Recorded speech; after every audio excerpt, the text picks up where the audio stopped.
Okay, in this video we're just going to look at some things you might want to look out for if you're using VMount batteries or external power with Lumix cameras, and in particular in this video I'm using the Panasonic GH6. And the reason you might want to be using a VMount battery obviously is to get more recording time than you get out of the internal battery. So for things like corporate events, weddings, anything where you need to shoot for long periods of time and you don't want to have to be changing the battery in the camera and potentially missing parts of the video, or nudging the camera and then missing sort of the framing over the longer period of it.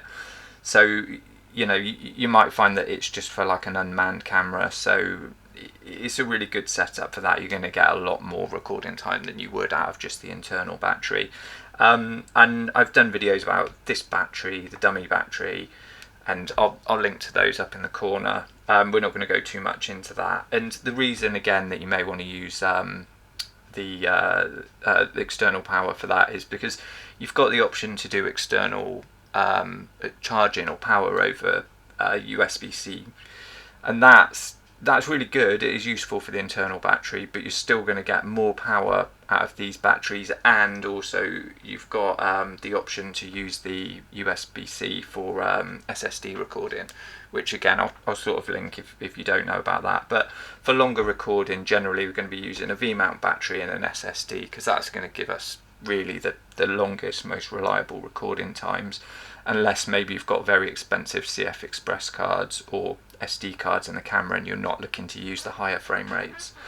But the main thing really that I'm sort of trying to get to in it is, if you've got a standalone camera that you're maybe not checking, you're going to end up with potentially the battery running down. And what you'll usually get on this one, my small rig V-mounts, they do a similar thing. You get to about 5% and they start flashing to tell you the camera's running out of battery or the V-mount's running out of battery. And that's when you essentially need to sort of act to that and work out a plan on what you're going to do to get a new battery hooked up. And the trouble is, if you're not manning the camera, essentially this could just run out of battery and you're not there. So, and that's quite a likely thing if it's an unmanned camera, unless you're really good at sort of timing when you've got to be back and replacing batteries. And what will happen is, if you were using the internal battery, that talks to the camera in the way it's supposed to. So it kind of says, I'm running out of battery, I'm about to shut down, I need to stop this video file, I need to wrap it up, write it, and then I can shut down safely. Whereas the V-mount battery, when it runs out of battery, it's almost just like popping the camera out of the bottom of the popping the battery out of the bottom of the camera. It's literally just a hard shutdown, and that video file, whichever the last one is, it's just not going to get written. It's going to end up as a kind of a corrupt MDT file. And we talked about that in the Lumix repair tool video, which I'll link up in the corner. But essentially, yeah, the last video will be corrupt. In this case, I was shooting 5.7K, 60 frames, and the video does get broken up. Depending on what mode you're shooting, it's slightly different. I talked about it in the long form recording video that I'll link above. But in this instance, it was breaking it up every 206 gigabytes. So I ended up with a few different files, and this last one was corrupt because the camera didn't shut down properly. And what you might find is, what you see in the camera is not quite what you'll be expecting. What you get is, so I've got a few different video files. You can probably just about see there. I've got 6 out of 10. Some of these are just test files. That is a big file there. You can see hour and a half. That one is another hour and a half. Another hour and a half broken down.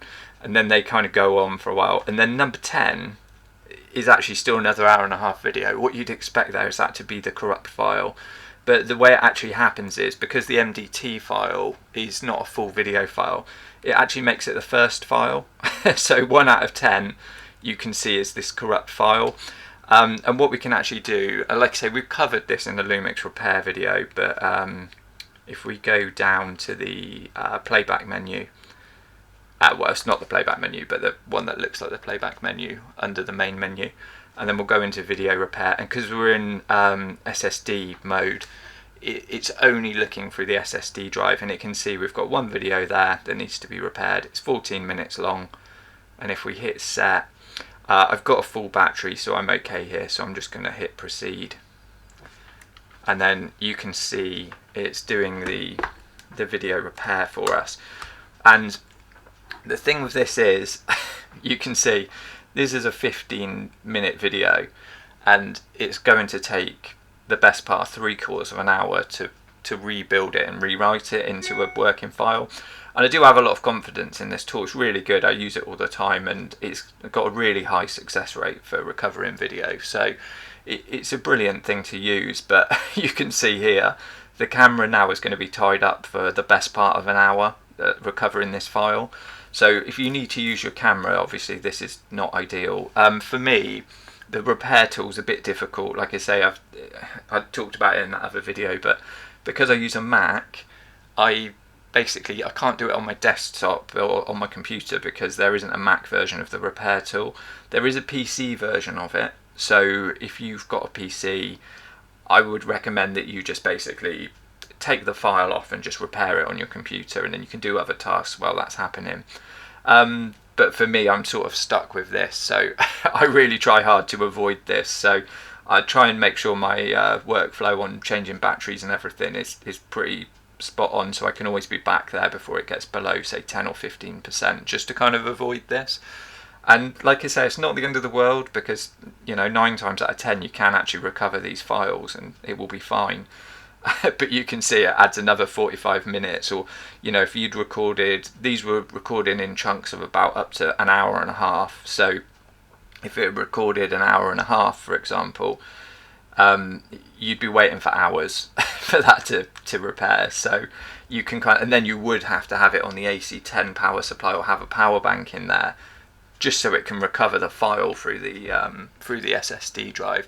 So you can kind of see that this is not an ideal situation, really. So it's just something to bear in mind when you're using external batteries, that you don't want to let that battery just run out and kind of corrupt that last file. So yeah, hopefully I don't actually need that file, so I'm just going to cancel this. But yeah, essentially it's just a sort of word of warning. If you go in this route, just make sure that you're not going to put yourself in that situation. And yeah, if you've got any questions, feel free to kind of drop them in the comments. But yeah, hopefully that's helped. If it has, give the video a like. If you want to see more content like this, then check out the GH6 Lumix playlist on this channel, and please subscribe.